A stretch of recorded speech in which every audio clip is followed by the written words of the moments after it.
আসসালামু আলাইকুম বন্ধুরা, সকলে কেমন আছেন? মেকানিক্যাল ড্রাফটিং উইথ ক্যাট এবং ক্যাট লার্নিং চ্যানেলে আপনাদের স্বাগতম। বন্ধুরা, লাস্ট ক্লাসে আমরা শিখছি line command, construction line command এবং পলিলাইন কমান্ড। তো আজকে আমরা দুটা কমান্ড নিয়ে কাজ করব, সেটা হচ্ছে পলিগন আর হচ্ছে রেক্ট্যাঙ্গেল। এটা হচ্ছে পলিগন আর এটা হচ্ছে রেক্ট্যাঙ্গেল। এই দুইটা কমান্ডের কাজই আমরা আজকে করব। তো চলুন আমরা স্টার্ট করি। একটা সার্কেল নিয়ে নিই। একটা সার্কেল নিলে আমাদের জন্য সুবিধা হবে। এটার ডাইমেনশনের জন্য ইন্টার 1000 দিই। ওকে, এটা আপনার বোঝানোর সুবিধার্থে সার্কেলটা নিলাম। আমরা পরবর্তী ক্লাসে সার্কেল সম্পর্কে আলোচনা করব এবং সার্কেল নিয়ে বিশদ অনেকগুলো ক্লাসই, একটা ক্লাসে অনেকগুলো বিষয় থাকবে সার্কেল নিয়ে। সার্কেলটা একটু লম্বা, এখানে অনেক কিছু আছে। ওকে, তো আমরা শুরু করি। পলিগন। পলিগনের জন্য এখানে টুলবার থেকে, ড্র টুলবার থেকে পলিগন ক্লিক করে নিতে পারি, অথবা POL এন্টার দিলে এই যে পলিগন চলে আসছে।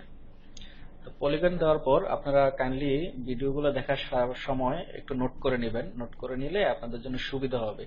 আমার ক্লাসগুলো যদি আপনারা ফলো করেন, আশা করি কোনো প্রতিষ্ঠানে গিয়ে আপনাদের অটোক্যাড সম্পর্কে শিখতে হবে না, জানতে হবে না, আপনারা নিজেরাই করতে পারবেন ঘরে বসে। এবং আমি শেষে অটোক্যাড কিভাবে ইনস্টল করতে হয়, অটোক্যাড কিভাবে ক্র্যাক দিতে হয়, সেগুলো সম্পর্কে আলোচনা করবো ইনশাল্লাহ। শেষে না, মাঝখানেই করবো। আপনারা আমাকে কমেন্টে জানাবেন যদি কারো অটোক্যাড সফটওয়্যার পিসিতে ইনস্টল দিতে প্রবলেম হয়। ওকে, তো আমরা শুরু করি। এসকেপ দিয়ে বেরিয়ে গেলাম, আবার পলিগন, POL এন্টার। পলিগন দেখেন এখানে লেখা আছে নাম্বার অফ সাইড। তো নাম্বার অফ সাইড, একটা পলিগন আমরা 4টা দিলে তো এটা রেক্ট্যাঙ্গেল হয়ে যাবে। তো মিনিমাম 5টা হতে হবে পলিগন হতে হলে। 5টার উপরেও আমরা দিতে পারি। পলিগন হতে পারে, এটা ষষ্ঠভুজ হতে পারে, অষ্টভুজ হতে পারে, আমরা যেভাবে তৈরি করতে চাই। আমরা ষষ্ঠভুজ তৈরি করব। তো আমরা 6টা দিলাম সাইড, 6 দিয়ে এন্টার। এখন দেখেন স্পেসিফাই সেন্টার অফ পলিগন। আমি যে একটু আগে সার্কেলটা নিয়েছি, দেখেন এই সার্কেলের সেন্টারে আমি ক্লিক করব, ঠিক আছে?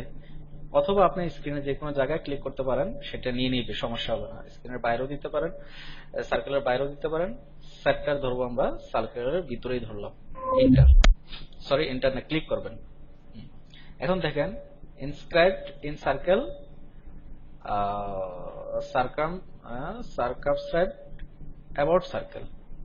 তো আমরা এই দুটার মধ্যে পার্থক্যটা একটু বুঝি। যদি ইনস্ক্রাইব দেই সেটা হবে এটার ভিতরে, আর যদি বাইরে করতে চাই আমরা দ্বিতীয় অপশনটা দেব। তো আমি আই দিই। এটার জন্য এখানে যে দুটো অপশন আছে, আপনি মাউস দিয়ে ক্লিক করতে পারবেন, অথবা আপনি কিবোর্ড থেকে আই অথবা সি যে কোনো একটা দিবেন। তো আমি আই দিলাম, আই, এন্টার। ঠিক আছে, দেখেন আমার এটা চলে আসছে ষষ্ঠভুজ।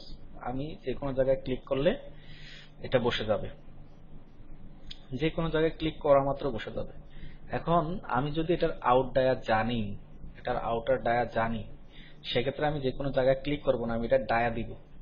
এখানে দেখেন স্পেসিফাই কি বলছে, স্পেসিফাই রেডিয়াস অফ সার্কেল। আমাদের সার্কেলের রেডিয়াস কত ছিল? আমাদের সার্কেলের রেডিয়াস ছিল 500, দিলাম 500, এন্টার।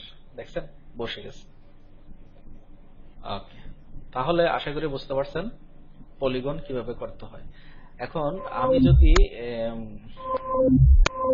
যদি এটার বাহিরে করি, মনে করেন আমি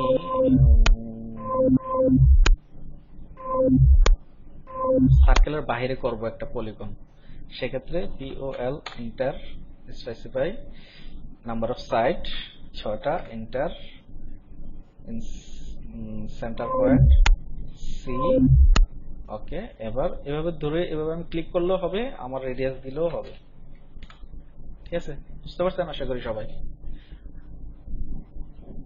এখন আমরা যেটা করব সেটা হচ্ছে রেক্ট্যাঙ্গেল।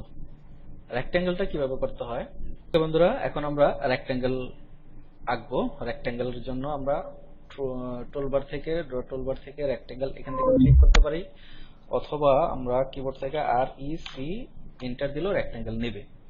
তো REC কমান্ড এন্টার দেওয়ার পর আমাদের এখন চাচ্ছে যে স্পেসিফাই এই দেখেন এখানে লেখা আছে, আপনারা এটা খেয়াল করবেন, এই বারটা খেয়াল করবেন। Rectangle specify first corner point or chamfer elevation fillet thickness with. ঠিক আছে, যেহেতু আমরা এখন রেক্টাঙ্গেল আঁকবো সুতরাং আমরা রেক্টাঙ্গেল নিয়ে কাজ করব। স্পেসিফাই ফার্স্ট কর্নার পয়েন্ট দিলাম, স্ক্রিনে ক্লিক করলাম।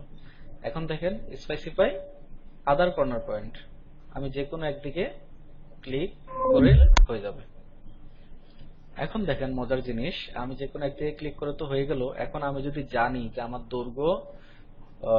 দৈর্ঘ্য 1000 এবং প্রস্থ 500, যদি আমি জানি সেক্ষেত্রে আমি কিভাবে করব?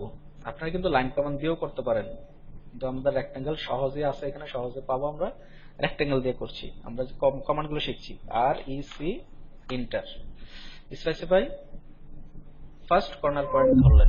ঠিক আছে, এখন আপনি ডাইমেনশন জানেন, ডাইমেনশনের জন্য ডি ইন্টার দিবেন। যেহেতু আপনি দৈর্ঘ্য জানেন প্রস্থ জানেন, আপনি দৈর্ঘ্য কত জানেন? দৈর্ঘ্য জানেন আপনি 1000 mm, ইন্টার।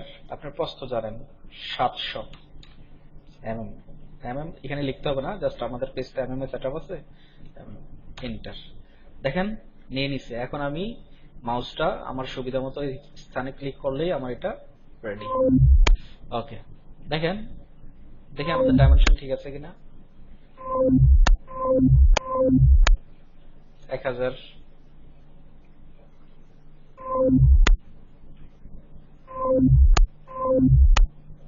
700। তো এই হলো আমাদের রেক্টাঙ্গেল। আমরা আরো কয়েকভাবে করতে পারি, এটা আমার কাছে সহজ মনে হয়, আমি এভাবে করি। জাস্ট শুরুতেই করবেন আর ইসি ইন্টার দিবেন, আর EC enter specify first point দিলেন। ফার্স্ট পয়েন্ট দেওয়ার পর ডাইমেনশনের জন্য ডি ইন্টার দিবেন, মেজারমেন্ট দিবেন। সে এবার আমরা 500 করি, একটা 500, আর উইথ হচ্ছে 300। ক্লিক করলাম, হয়ে গেল। এভাবে আমরা করতে পারি। আরো কিছু ডাইমেনশন দিয়ে করা যায়, @ বা আরো অন্যান্য ডাইমেনশন গুলো আছে, আমরা সেগুলো দিয়ে আস্তে আস্তে যাব, যদি আমরা অ্যাডভান্স লেভেলে কাজ করি তখন। এখন এইভাবে আমাদের রেক্টাঙ্গেলের কাজ চলবে। তো পলিলাইন এবং রেক্টাঙ্গেল, আপনারা পলিলাইনটা ভুলে যাবেন, আমি যেভাবে বলছি সেভাবে করার চেষ্টা করবেন, এবং প্র্যাকটিস করতে হবে। অটোক্যাড শিখতে হলে প্র্যাকটিস করতে হবে। ড্রয়িং সম্পর্কে আপনারা যত প্র্যাকটিস থাকবে তত আপনাদের সুবিধা হবে, আপনারা এক্সপার্ট হবেন। ইন্ডাস্ট্রি লেভেলে যখন জব করতে যাবেন তখন ড্রয়িংটা আপনাদের খুবই দরকারি হবে, খুবই প্রয়োজনীয় হবে। ড্রয়িং আপনাকে বুঝতে হবে। আপনি যদি ড্রয়িং না বুঝেন, দেখা যাবে আপনার বসের কথা শুনবেন, বস আপনার উপর আনহ্যাপি থাকবে, বা বিভিন্ন জন যারা, বসের কথা বাদই দেন, আপনার নিচে যারা কাজ করবে, টেকনিশিয়ান বলেন, টার্নার বলেন, ল্যাদ অপারেটর বলেন, তারা যদি দেখে যে আপনি ড্রয়িং বুঝতেছেন না, তাদেরকে বুঝাই দিতে পারতেছেন না, এতে আপনার জন্য এটা লজ্জাজনক হবে। তো সুতরাং আমি বলবো আপনারা ভালো করে ক্লাসগুলো করেন, দেখেন, বেশি বেশি প্র্যাকটিস করেন। আমার কোনো প্রবলেম হলে ভিডিওগুলো দেখেন আর আমাকে কমেন্টস করে জানান, অবশ্যই আমি কমেন্টের রিপ্লাই দেবো ইনশাআল্লাহ। তো ভালো থাকবেন সবাই, দোয়া করবেন, আমার চ্যানেল সাবস্ক্রাইব করবেন এবং আমার পেজটি লাইক করবেন, শেয়ার করবেন। আসসালামু আলাইকুম।